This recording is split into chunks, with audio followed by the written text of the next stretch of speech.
Hi, my name is Stephanie McQuaid Geiger, and I want to talk to you today about culturally responsive teaching. So what is culturally responsive teaching? New York State Department of Education actually has standards for teachers and guidelines for how to implement culturally responsive teaching. And they say culturally responsive sustained education is grounded in a cultural view of learning and human development in which multiple expressions of diversity are recognized and regarded as assets for teaching and learning. So what this means is that instead of seeing students as a monolith or saying that you are colorblind to students, culturally responsive teaching embraces race, social class, gender, language, sexual orientation, nationality, religion, ability, and disability as unique points of access for students, which shape their understanding of the world and should be used in order to shape the lessons and activities that we plan for our diverse group of students. So why should teachers be implementing culturally responsive teaching?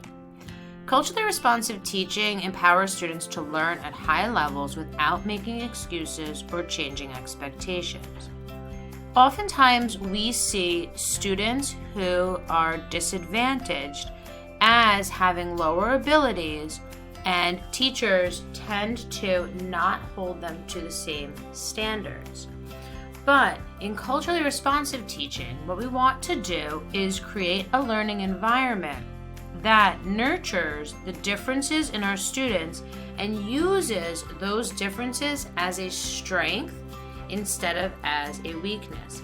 And by using culturally responsive teaching, we can help our students grow in many ways. So how can teachers implement culturally responsive teaching? Culturally responsive education is not something that's sprinkled on top of your lesson at the end. You can think of it as, instead of adding a little bit of salt at the end of a meal, this is the seasoning that goes in the beginning.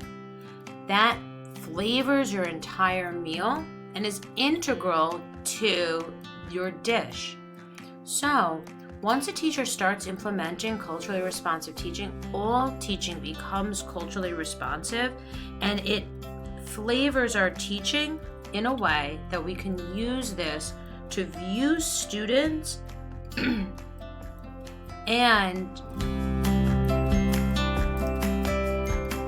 adapt lessons to their diverse background. So New York State standards show students at the trunk of a tree and the 4 pillars for how to implement culturally responsive teaching.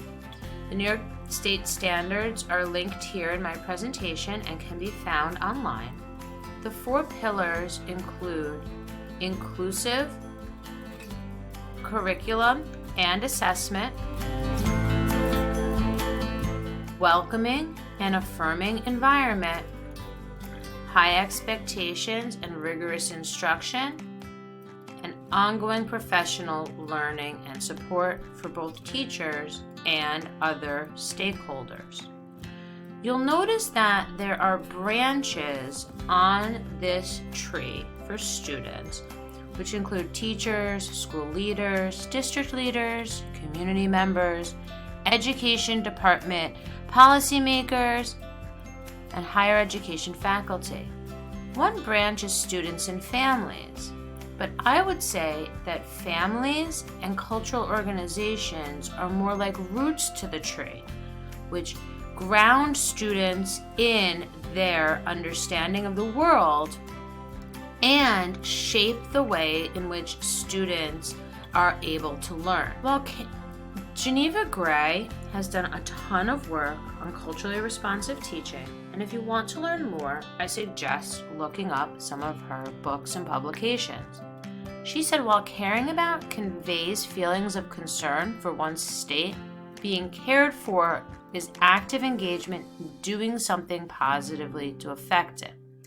And what that means is that we shouldn't see students as others, but instead see them as the unique individuals that they are and take care of them in that way.